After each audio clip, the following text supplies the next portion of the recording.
The majority of the vehicle, the build is 90% sponsored. It's been published on Audi Quattro magazine, and I knew a couple of people there, and someone there was looking for social media position for Ken Block. All right, there we go. There it is. Everyone, Shareef here from SS Customs here in Redwood City, and you are tuning in to Under Wraps Podcast, SS Customs Style. Today I got It's your boy, co-host AJ. And we have a really special guest here today, one of our good friends and clients, Gene, also known as Different All-Road Online. Gene has been a good friend of ours for a while. He has built an incredible car that has been published in magazines all over the world, been part of all types of photo shoots, and it's been his first fully custom build that he's got a lot of notoriety out of, and it's taken pretty far in the automotive game. So we wanted to get a little bit of background on that, and so I'm going to tune it into none other than Gene, so you can go ahead and let us know a little bit about yourself, what kind of car you drive, and if there's anything quick and quirky you want to give out by yourself before we get into it. I don't know. Hey, what's up, everybody? I'm Gene. I own my Audi Allroad, which is Different Allroad, on Instagram. And my background is mostly graphic design, photography, and e-commerce, I guess you could say, or marketing. So pretty much in the advertising world, I guess, in some way. Nice. Yep. Geez, something quirky about me? I don't know. Come on, man. I thought you said you was going to make it awkward. What's happening? Damn, I don't know. I was in the adult industry once. No. Whoa! Okay. Just kidding. Just kidding. I was about to say. All right. So you mentioned before how you own a media business. Right. And then also for Different All-Road, which I could not find you because I didn't realize that you spelled different. Different. So Yes, it's actually spelled D-F-F-R-E-N-T. D-F-F-R-E-N-T, and that's definitely different. Yeah. It actually made it pretty easy for people to find me that way. And it's what I actually have on my license plate. And it's better than an Instagram sticker on the vehicle, I guess. And everybody just finds me through my license plate. Well, it must be nice. Kind of creepy in a way. Yeah, I did a Euro plate, and people are like, you need to put your Instagram on your car. And I'm like, it's my license plate. Yeah. Yeah. So we got two completely different things there. And you got a nice car, man. What's Thank you. what's all the things you've done to it so far? Oh, God. Jesus. Here we go. That's He said, Jesus. down a rabbit hole there. Well, back in 2015 was when I purchased the vehicle, and everybody was going bagged, lowered, you know. Mm-hmm. Guilty. Pretty much a lot of people were trying to convince me to do the same, but coming from, I guess, the Toyota brand, having several 4Runners growing up, I just wanted to do something completely different, but keep the Audi. So I decided to pretty much lift it for its first generation, for the B8.5. Yep. Okay. Now I hear you got a pretty interesting wrap on there as well. Yeah, I mean, wanted something a little bit different. Word of the day. Yeah.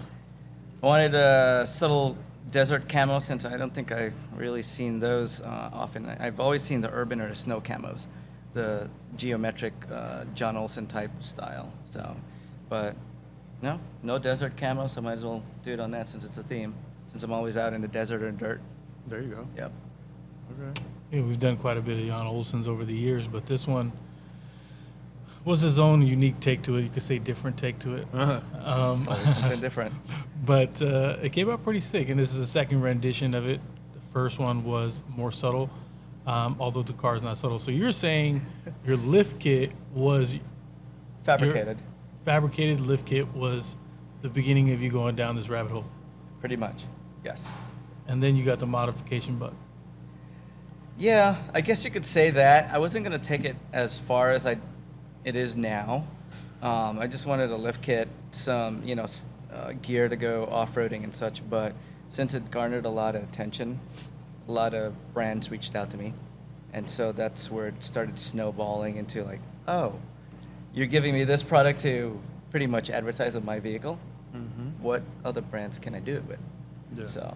So how many, because right now you're referring to sponsorships, right?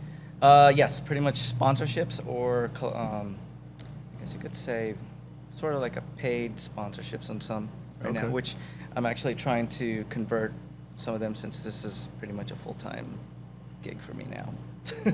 How many sponsors are you at currently? I want to say about 30 to 33. Not a lot. Well, the funny thing is when people see my vehicle online, they pretty much think this guy has deep pockets. But the majority of the vehicle, the build is 90% sponsored, Nice. and I think that's where my marketing and creative background played in really well.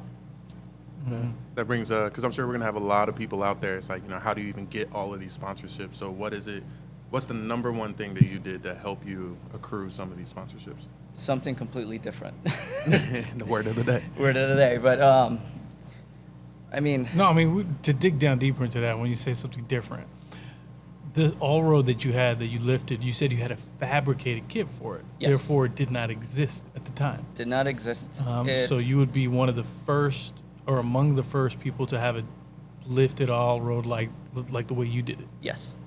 Yes. Okay. And it took me about, I want to say 9 months to find someone that actually had the balls to fabricate the kit for me. Because not a lot of people wanted to touch an Audi.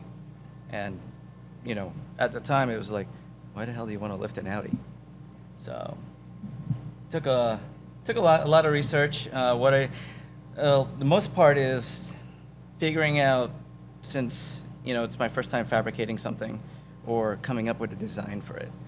So a lot of inspiration came from the Safari days of the 911, also the Subarus back, which was pretty much, everyone was pretty much lifting at that time when everybody was, lowering with their Audis and stuff.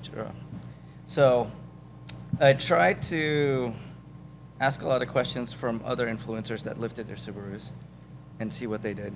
And I kind of extracted that information and figured out what type of suspension that I could do, or lift kit that I could do with the Audi. So, and from there, once I figured out the measurements, pretty much I have to learn everything, right? Nobody has done it. I got to do it myself. So that's how I pretty much got into this rabbit hole, this deep down, never-ending rabbit hole of modifying. You've done all sorts of stuff, because there's A4 or S4? A4. And it sounds mean. Oh, it's just the exhaust. I know, and I love it, because I couldn't so for me personally, because I also own an A4, if I haven't said it before, I couldn't find one that would get the deeper tone that yours has. All of them sounded so high-pitched. Mhm. But then Sean turned on your car, and I was Yeah. like, oh my God, like what is going on here? So you just said it was just the exhaust is the only thing, or you went like downpipe, engine mods? Yes, downpipe, and those are kind of legal in California right now. We're located in Arizona at this time that we're speaking. Mexico, right? Yes, Everything's illegal in California. It's pretty much true. Anything you do with your vehicle is almost illegal now. Yeah, downpipe, Borla exhaust. I think it's their sport or touring exhaust for the all-road. I was looking at other things, but that sounded the best, at least from what I've heard online. Yeah. But when I actually put it on the vehicle, it was just way too loud. So I actually had to put 2 resonators on there to make it to where it is now. But I mean, like you said, you really like the sound. It's really Love it. Deep sounding. I still think it's too loud. A lot of people think it's a diesel, which is funny. But no, it's just the exhaust, how it's built. So pretty much, to go back onto what AJ was saying on the question he asked, the first thing you would say is try your best to do something very unique with your build, not cookie cutter like everyone else. Right. Where you kind of really went really deep into that rabbit hole by almost everything you have to do to that car has to be custom, because nothing exists in the market for it, for the most part. Yes. Well, today, now, actually, a couple shops now started making kits for the all-road. And now for the Q7, the Q5. So You want to say you had a little bit of influence there? Paved the way. I think a lot of people mostly tell me online that I have a really big influence in the luxury overland trend right now that I started that. But where I originally got my inspiration was from a lifted Cayenne back in the day. I just can't remember his Instagram name, but he was the one that also inspired me to like, maybe I should lift my Audi, since it hasn't been done for that generation, right? So, but people tell me like I'm one of the originators that started that whole luxury safari trend that people are hating, but you know, at the same time, It's got to be a good feeling. yeah, I guess you could say. I'm still trying to get used to it, you know.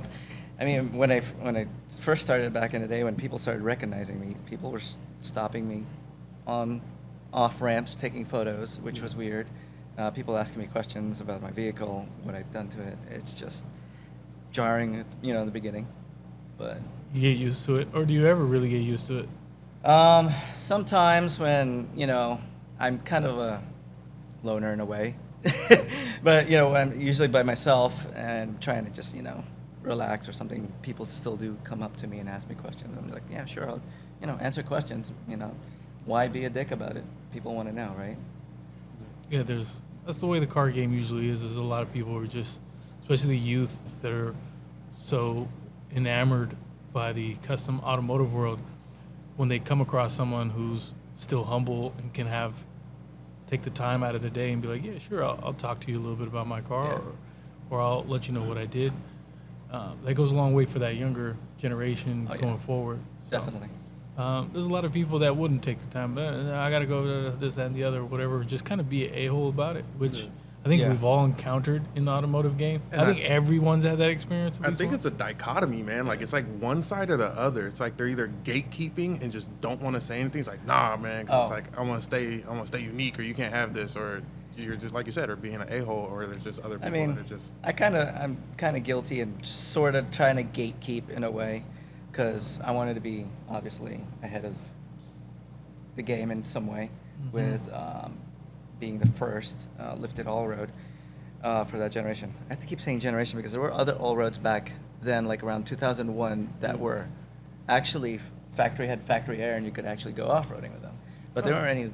I don't think any lift kits back then, but you were able to go off road in the old all Oh, roads. I think the C7s.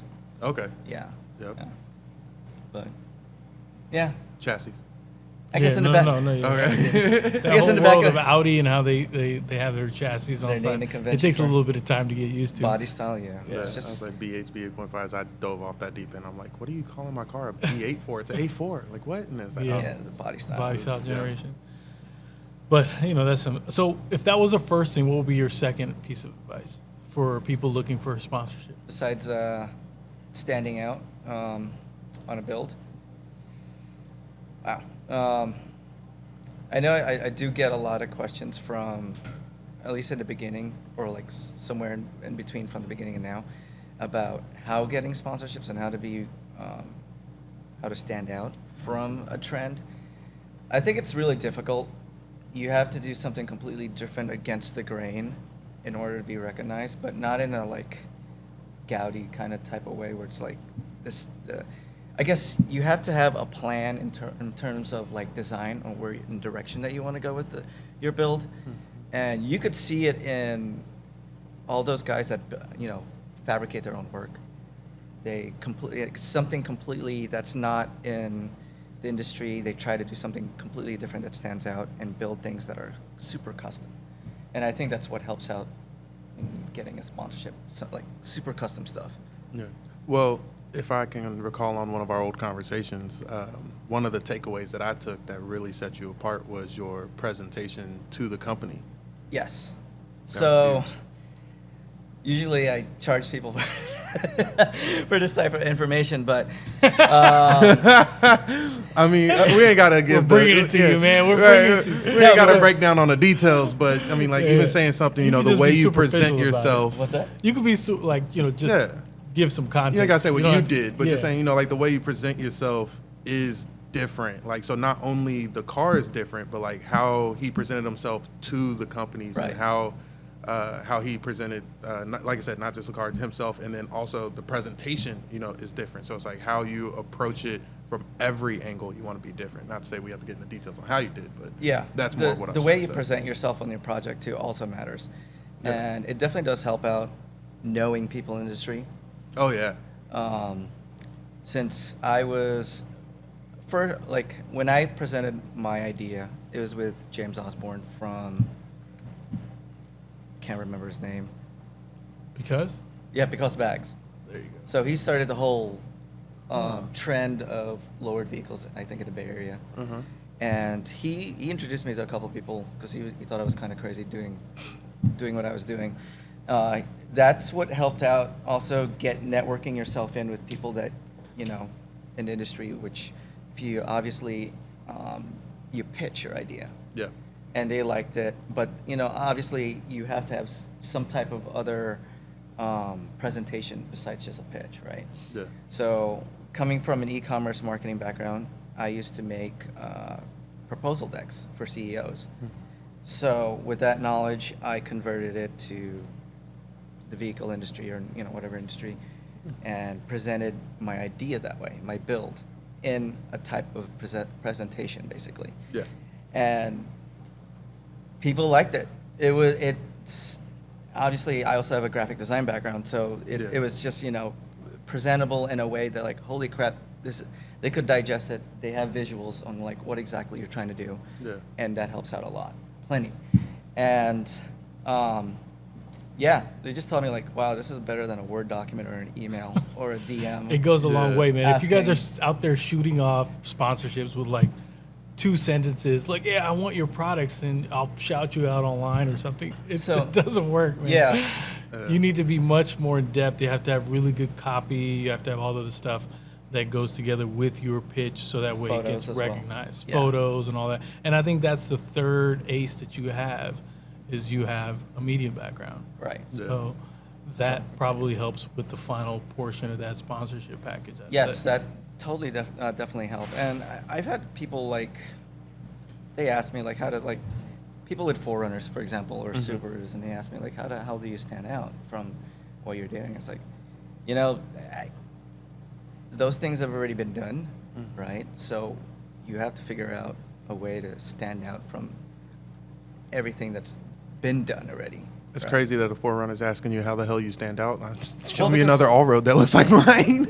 I mean, because they're also trying to, back then they were trying to like ask advice on how to break into being an influencer with a build, right? Yeah. So they were asking advice from me, and I just told them like, dude, you got a Forerunner. Everything's already been done for that vehicle, Yeah. right? And that's what gave me the advantage, because nothing has been done for the all road Yep. in terms of being lifted. But now it's like 4 or 5 years now later, it's like they already have lift kits for it here in Yep. the States, Well, that's that sounds similar to your story. How you were pioneering the rap industry, and it's like once you got into it, then it's like it just took off. Like it became nationwide, and Yeah. people started going pretty crazy in raps. Like multiple. Now you got Avery, 3M, and 15 other brands that are making vinyls for the cars. So all it takes is that one person to start that, to pioneer that. It's being a part of an industry that didn't exist and now exists internationally at a pretty large global scale. It's probably one in a lifetime type of experience that I was able to be a part of. Like, you see industries happen on a daily basis that didn't exist 2 years ago, and now they're just everywhere, right? Yeah. But to be part of one in the early stages of pioneering one, seeing that whole thing, the market adoption, the naysayers, everything, similar things that he had probably go through as an individual doing a single build, but being part of an industry, there's some similarities there, right? And I would say that he probably had to face a lot of those same battles Oh yeah, that he had to go through. a lot, And even for the Jeep crowd. yeah, the luxury overland does not really sound like it goes together. Who's Yeah. a Other what's the than guy? G-Wagon. No. He created this crazy like luxury overland car. I forget what maybe it was a Maybach or a Bentley, but Ablo, he passed away. The shoe designer, was that his name? I have no idea. Uh, I don't know who this is. A shoe designer? huh? Virgil. There he is. Huh? Yes, the Off-White. Virgil, he created like all the Off-White. He's like big in the hype beast community. Yeah. Just shoe design community, just designer overall. Yeah. And so he created one of those crazy. Was it a Bentley? It was a Bentley or Rolls Royce or something?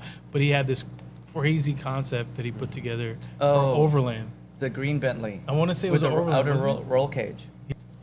All right, sorry about that little technical mishap. But we're talking about Virgil, and you said it was a Bentley, the roll cage. I can't remember if that was a car. That it might was be the a car. green Bentley. I forgot what year, but it had an outer roll cage. It had the tire on the back. I want to say back of the windshield or back, back window. I thought it was a render, but apparently, I think it was like a kit to put on a chassis Mustang chassis. It could have been. At least from what I was, doing research on it, like, okay, who made this? What's been done to it? And I think it was just a Bentley body kit on a Mustang chassis, and that was it. I mean, it could have been. I can't remember. All I know, it was very polarizing in the sense that a lot of people, it was a love-hate thing. It's like, oh, it's cool to have a luxury car that's off, that's an Overland project. And then everybody's like, why would you do that to, It's a the luxury same- brand? It's the same thing with the I would Tesla, imagine too. that you probably went to something similar with the Audi brand, you know what I mean? Um, Just like the Porsche guys did when they lifted theirs and went Oh, all yeah. Overlanding. Yeah, but I mean, like with the Porsche guys, it makes sense because Porsches, they safaried out of 911 back then, just for an ultimate road trip in Africa. I think it was Africa, and yeah, they just made one for a race and just used it for a road trip as well. And it was like, okay, but it does make sense for Porsche, but for an Audi, it's just like, why? Hey, It's it for the says all street. road, bro. I'm going on all roads. I mean, like the all roads mainly for like country, people living on farms and Yeah. so it has that dirt roads and stuff, pretty much, or service roads. But Now nothing, you're turning boulders into roads. No. Just climbing everything. I mean, once I got that lifted and I went on a Rubicon trail, which I did not know I was on a Rubicon trail, which is mainly for Jeeps. Yeah, dude. I was surprised you went on a Rubicon trail. I'm trying to remember what the name of the trail was, but it was up in Tahoe, and I was with other online friends back then. It was a H3, I think, that was lifted, an FJ that was lifted, and a Tacoma, and I went on the Rubicon Trail. And I don't even think they knew it was a Rubicon Trail. I'm not sure, but they thought, I guess it would be okay for, lifted all road to go through. And it was intense. Not a lot of rock crawling, but just a lot of avoiding a lot of, larger boulders and stuff, and a lot of Jeeps coming down the trail, and they were like, what the hell is that? They would stop next to me like, hey, what car is that? I was like, it's just an Audi. And they're like, what? This is a Rubicon trail, right? And I was like, oh, okay. And they're like, yeah, I don't know how far you're going to get up there, but you probably need to turn around. And I just kept going. Made it up, I want to say 80% of the way till I got to a gatekeeper where obviously I cannot, several boulders that I cannot traverse with the all road. So I actually had to stop there and just continue with the rest of the guys. But I guess I could say, for not knowing, I actually made it 80% of the way on a Rubicon trail, which is kind of crazy.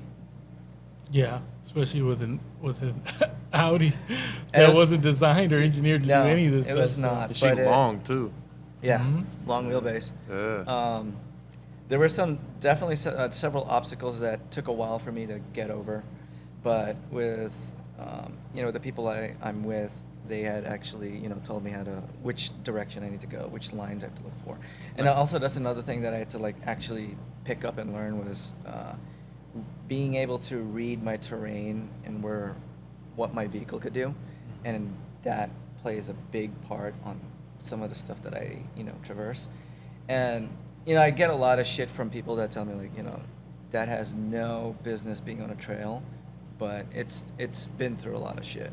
Nice. And obviously I think I've been stuck, I want to say 4 times now on a trail, but that's just because of the limitation. But what people need to understand is that me doing that teaches me in a way to improve it. Yeah. And a lot of people don't understand why do it? Why, push the vehicle that much if it's not made for that? But that's what I'm trying to do. You can't solve problems if you don't know what the problem is. Exactly. Trial and error. And that's also another thing where I was like, who was the first person that overlanded a vehicle? And it was just a regular T model, I think some T model Ford vehicle that. All right. Sorry, another technical difficulty. So we're back though. It wasn't a Model T Ford. It was a Russo Bolt C2430. It was just a regular street vehicle, and this guy wanted to obviously take it off road. Yeah. Right. There's I no was about to off- say Model T was the first overland. it actually looked like a Model T vehicle, but He similar- just showed me the picture. It's got like mat tracks on there, and on the back. We'll it was like a have to tank. put a picture of it on the screen. But he invented the half track. Okay. And that's how, just by going off-road, Mm-hmm. he invented the actual half-track, which eventually, went on to tanks. Nice. So, Oh no way! yeah, the Kegris track, Huh. the half-tracks, like... And that's why we podcast, learn something new all the time. Every yeah, time. like with that guy, he took a normal, regular day vehicle and off-roaded it and came up with a custom type of, contraption to make it go off-road. It's the same thing like when people, try to modify their vehicles to do something that's not intended to be. That's what creates some type of ingenuity for in the industry to push, I guess, ideas and creativity. Push boundaries. Yeah, Oh, push for boundaries. sure. But people don't understand it. They're very narrow, focused. Like, Jeeps could only do it, Broncos could only do it, or Toyotas could only do it. And it's funny because coming from a design background, there's a lot of people who would just like make a overlander Lamborghini render, like just Right. like fun stuff like that. But then it's like the moment the public sees it, it's just like boom, polarizing. Like, why would you even do that? Da, da, da, da. It's Right. like, one, it's fun. Two, it's creative. And then three, it's a render. It's not even real. Like, right. relax. But it's like people, like we are creatures of habit, to a certain extent. But then when people push the envelope, it's gonna polarize the community. It's like, why would you do that? Or, dude, that's amazing.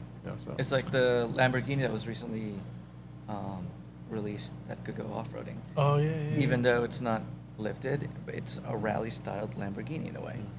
And people gave it a lot of shit. I mean, in a way, it's kind of like, at the same time, like, that's going to fall apart, even though knowing how, fragile Lamborghini, Yeah. I don't know much about the... off-roading capabilities there. They just released a really cool 911, not just like a year before last at Monterey Car Week. That was also an overland project by Aftermarket company. It's not Singer, is it? No, not Singer. It was another company, and it was just all white. I remember it was I think that was Singer. really, really cool.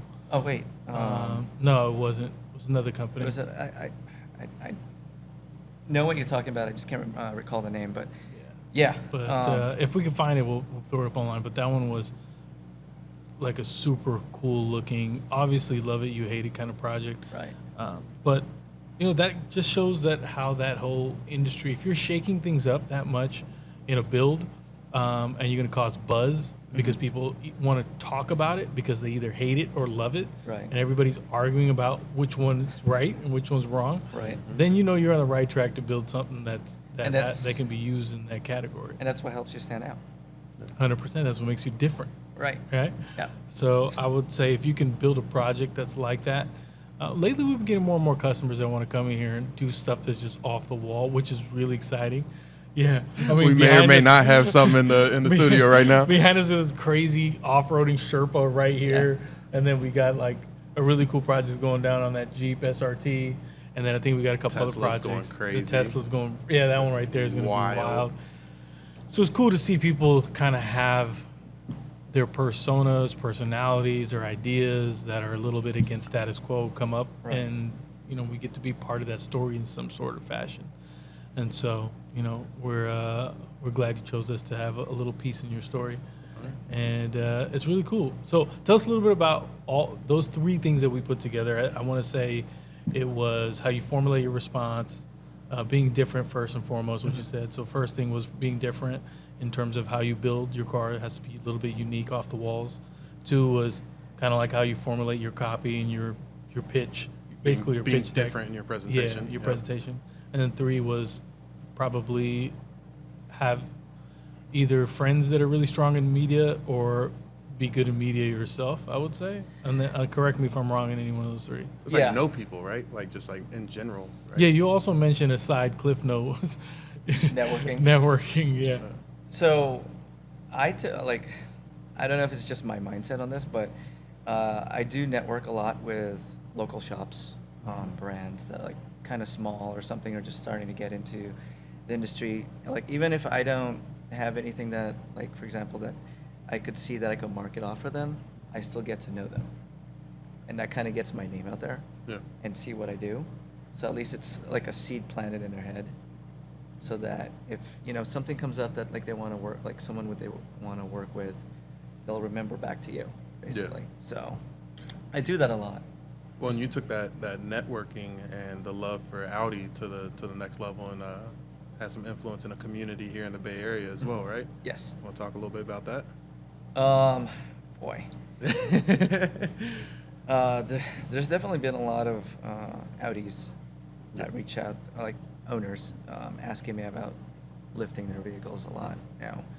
And I try to help them as much as I can, but I think when I tell them on how much things are, going to cost them in terms of, I know I've been sponsored, but I do keep track of how much things cost. Mm-hmm. If, someone Who wants, wasn't sponsored? yeah, if it wasn't Exactly. sponsored. Yeah. So, like for something, for example, like where I am now, I think I probably would have spent maybe close to 60 to 70,000. Yeah. And, well, I mean, Plus, honestly, that's not plus your bad time. for everything that you've done. Like that's Yeah. solid. Plus, if you count your time, energy, and effort, and there's Right. probably Yeah. missed costs, Yeah. you probably easily push 75, 85K. Plus- to Yeah. factor in that. yeah, plus you factor in like for me, when I've started to get a lot of know people, Mhm. even also in like publications and such, Mhm. they do invite you out. Yeah. So you have to actually put that time and cost and expenses to Oh, 100%. to Yeah. go to events. So, what are some of the things that this whole endeavor has kind of landed you in terms of publications? And give us some of your accolades that we didn't, that I just kind of lightly touched on when we opened. I guess my photography definitely got more recognized. Mm-hmm. In a way, I feel like I'm still, gaining or trying to build a rep. But Lucid was interested in me about my Nice. photography, so they became a client. Lexus, I did consulting media work for one of their prototypes for overlanding, which was recently released last year for an LX600. It was, first one of its kind for, that generation. And, now Toyota reached out to me after seeing my Lexus work. So it's like, in a way, it's kind of helping me doing this, garnered a lot of reputation from other people, even though those vehicle brands are not usually associated with, example, like Lexus. Lucid, for example, they don't make any off-road vehicles, but they like my photography work, so they contracted me, or Heck yeah. It's good. Those are all very good, respected, notable brands Right. in today's modern world. And then your car, what is some of the accolades your car has gotten so far? Jeez. I know it was what published on the cover. It's been published on Audi Quattro magazine. It actually had its first issue for an overland themed for Audi, which is only in the United States, I believe. Audi did recognize me unofficially on Instagram, where they said, "We would definitely love to, post your photos on our Instagram, but it's not catered to our audience." Yeah. So that's what kind of like, which I don't get, but they did tell me like I should reach out to Audi in Europe, Germany, Stuttgart. Yeah, I think so, Stuttgart, and since they handle all the dirt stuff, Mm-hmm. like the e-tron, which is in the Dakar Rally, and then the Unitron, I think it's called now, which was specifically built for Ken Block. Oh. Yeah. Yeah, because of the unicorns. Yeah, the so, yeah. So it's, Unitron. The late, the great. yeah. Man, rest in peace. Yep. Mm-hmm. I'm still kind of, what do you call it? Did you have a storyline there? Yeah, I did. I was actually supposed since Rotiform is under Wheel Pros, and then Rotiform is which purchased Hoonigan at the time, I think, if I'm correct. So they had a close relationship, and I'm sponsored by Rotiform. And I knew a couple of people there, and someone there was looking for social media position for Ken Block. And I reached out and asked if, since they knew me, would it be cool if I, throw my hat in? And they were super interested about it. This was last fall. And they wanted to start out for me to do some contract work for him, do some media posts, take some content for him in Utah. I would actually have to move out there, do some work for him. And I kind of fell off, kind of got ghosted. And then that happened, recently with Ken Block, and it kind of just pushed me back a bit. Since a lot of people told me dude, you should totally work for Ken Block. It's like a once in a lifetime thing. Mm. And then when that happened, it was just fuck.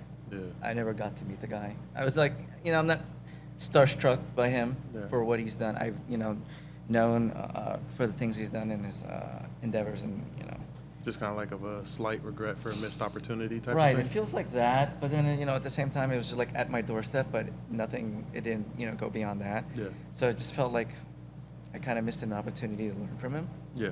Since I heard he was such a genius behind marketing and yeah, I mean, that guy is rare to see that much social awareness when someone passes away in terms of endearment. And dude, that guy, when he passed away, the whole internet was set ablaze. It's still going now. And yeah, it's still going today. And it wasn't too long ago. It was a couple of weeks back, early January. So we're still towards the end of January. And yeah, man, he was absolutely influential all over the world in terms of what he did. And I get it. You're in the overland scene. He's in more of the crazy hooning, drifting, going ham all the time. Yeah. Kind of see road rallying scene, right? Yeah. So there are some similarities, but they're completely different types of people. And that's the thing about the car world. You got the JDM tuners, you got the muscle car guys, you got the hooning guys and the drift guys, and you got the overland. So there's something for everyone, and that's what makes us all diverse. But we all respect each other, Yeah. It's kind of a side note here, but it says a lot it speaks to the person that he was, because similar to him, he brought together so many people. So in the car industry, we do kind of break off in our own little groups. We got our European people, we got our JDM, like I said, classics. But no matter what car you drove, and even people that aren't even into cars know about them and they respect them. And then it goes so much farther to where, similar to Nipsey Hussle and rap, right? The entire community not only sends condolences, they support the family. Mm-hmm.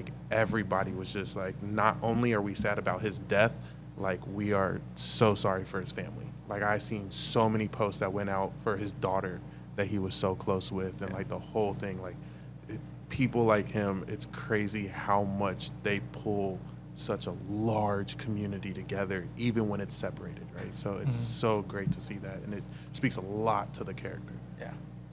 And now there's I think a lot of pressure looking towards his daughter to see if, obviously I think she's going to pick up the torch when she's a beast. He spent a lot of time with his kids. Yeah. He spent a lot of time, money, effort, energy, everything a father should do, he did with his kids. Because if you see their tracks at home, their setups, their rigs, their everything they have, dude, she was stealing the torch while he was still here. Yeah, she was yanking it from his hands. It was great seeing videos of her. He was happy about that too. No, he loved it. He loved it. You could see in his photos. Proud. He was so stoked. Yeah. She's crazy. Mean, that's legacy right there. Yeah. So hopefully she does continue down that path. It is something that I think any kid would think about in terms of okay, my dad, this is how he passed.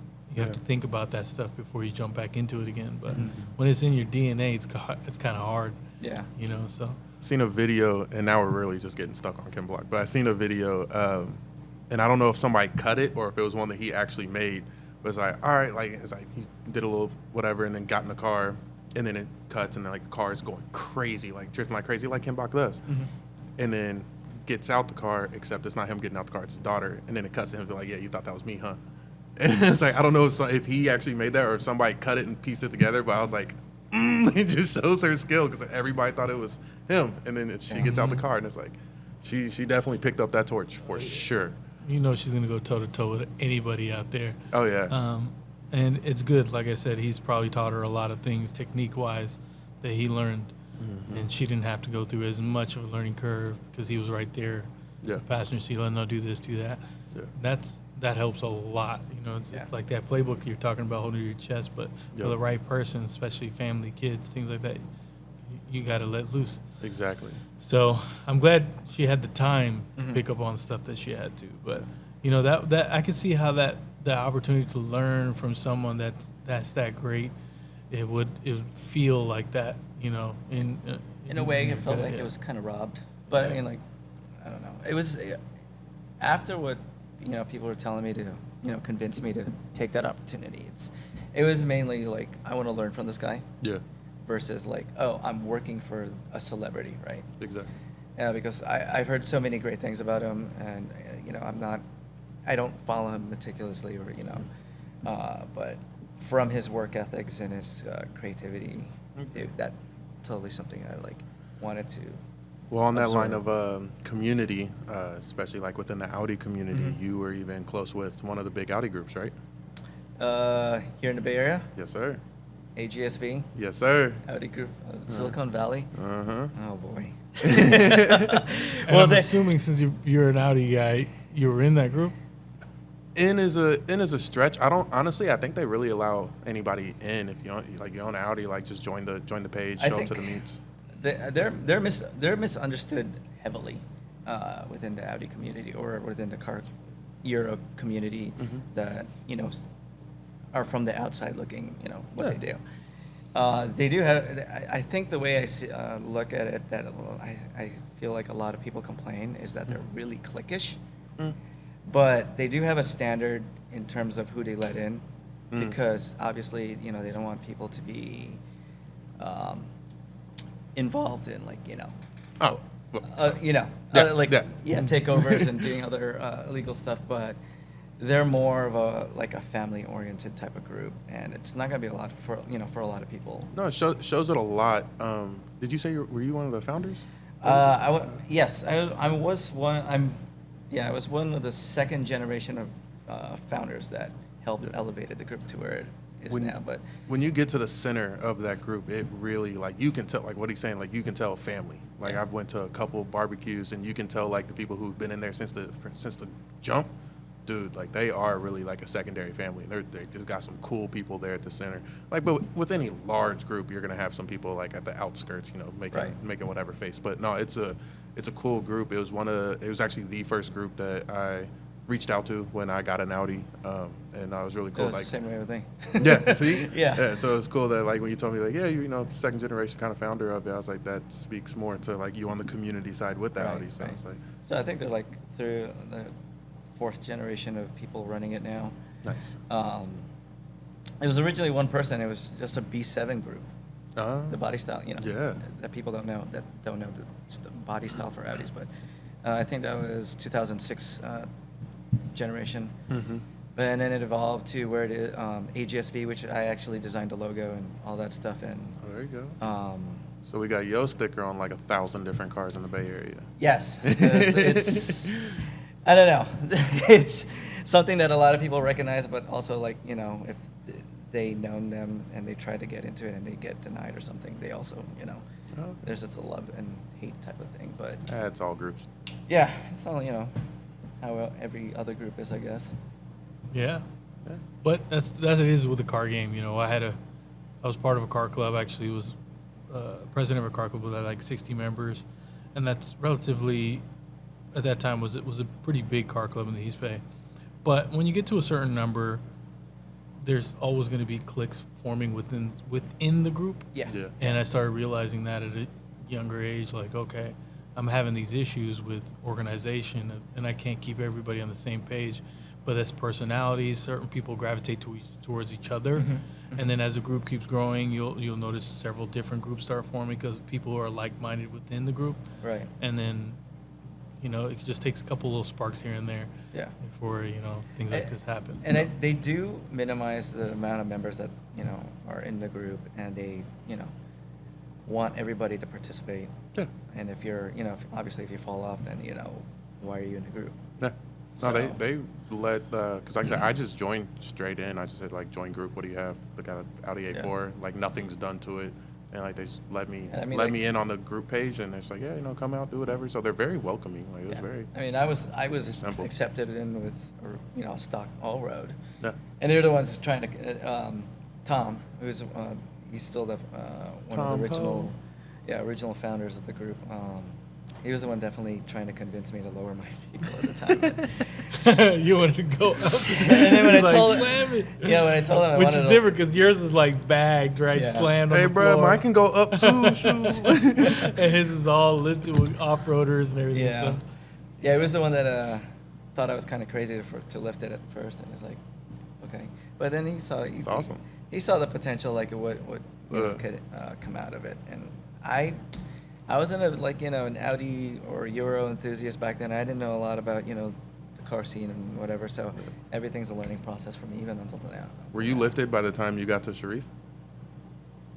No, I actually contacted you before I got lifted. Yeah. I was you trying to- contacted us early on, so I've kind of seen vicariously through my eyes through his build, in terms of like the beginning stages to where it's at today, and then seeing every like publication that he got to, and there's a lot of people that come to shop. So as shop owner and as somebody who used to get a lot more sponsorship requests back in the days, and even some here and there sprinkled throughout the year. There's a lot of people who talk a lot of game about, oh yeah, I'm building this, or I'm doing that, or I'm gonna get here, I'm gonna get there, but the wherewithal for them to go through with the whole project, to go through shows month after month throughout the year, to be part of the community and be influences, far and few between out of those people. Most of those people just that ask for sponsorships just want free stuff. Yeah. And to have someone who's like, no, I want a sponsorship, but I will help support you and your brand and make sure that I do right by you investing your time, energy, money into me. I found out early on that doesn't happen a lot. Yeah. So to have people who actually stick to their word, like Gene, and actually, put everything they have into the build and get out there, get the recognition, keep on chugging, continue to push boundaries. That's all that shop like ours can ask for, and have that, making sure that they don't forget where at least some of the work came in from on their overall build, because there's so many talented individuals that went into building your car, and they all seem to get the love and respect from you equally. So it's rare to have that, and we appreciate you choosing us for that small part of your journey. Thanks for giving me a chance. Yeah, of course, man. Taking that risk, Yeah. okay, who's this guy that wants to lift a Audi? And I definitely know where we sit at in the totem pole, because image is everything in a lot of different industries. So if your vehicle looks right, it's going to start garnering a lot of attention from the right type of people. So even though it's an aesthetic thing that a lot of what we do focus on, it's one of the most vital parts for notoriety, I would say, for a particular project, including other things like wheels and this, that, and the other. Right. But your car in general is so off the wall that almost everything you did to it is in that realm, So, Yeah. Well, and we all know Shareef. The more crazy the idea, the more likely he is to want to play with it. Yeah, for sure, man. 'Cause, we've done hundreds. How many cars now, Bobby? Thousands by now in terms of wraps, designs, cars. Good. And there's only a few of them that really stand, like a handful of them every year that we get that are like, oh, let's do something different than matte black or sand dark gray or this or that, right? That bomber step side, I just seen that on your Flickr. Yeah. Crazy. Yes. That's one of my favorites. Our boy, Garrett. Garrett. Garrett actually built that sign back there as a gift for doing that project. Dope. And I've never had a gift ever. Somebody handcraft something and build something to that extent and drop it off. And I was completely surprised, but that's how much that project meant to him. Mm-hmm. If you guys get a chance, we won Rap Like a King, our second title for the West Coast with that project, and that was a project dedicated to Garrett's mom, but it was basically a full-blown. It's called Terry Lee was the name of the project, which is named after his mom, and the whole truck was completely designed in a war-torn, like beat-up fighter jet theme, but it was done. I want to say like it looked insane. like a sort of like a flying fortress type of theme Yes. back from World War II. Yeah, it definitely had a Flying Tigers type of influence, which is an old squadron back then. And overall, it came out sick. So you could look up that one if you look up Terry Lee, T-E-R-I Lee C10 for the Rap Like a King or anything else. If you Google it, you'll probably find it. We'll probably throw a photo of it up online. But that project, and Garrett and himself, 35 Customs, he's a great guy, like super honest, super humble. We'll love to get him on the podcast one I day. was just about to say, yeah, you should get him on the podcast. And just chop it up. He's actually on the list of on our online list of people that we're going to have on. So we've yet to contact him, but he'd be great because his story on how he even just found us and how skeptical he was to work with us because of past experiences with other shops. It's just didn't even know. I mean, like when you calling around, you know you're calling a car shop. When you call them up on the phone and be like, yeah, I want to wrap my C10. And then this is how he came at it. And I answered the phone. And I'm like, oh, cool, man. Oh, that's dope. What year is your C10? Is it step side? Is it this, that, and the other? And as a car guy that plays in all different areas, where exotics or old school muscle cars, or I used to build, like I had a drag truck that I built in the past, which is how I originally met Bobby in the first place.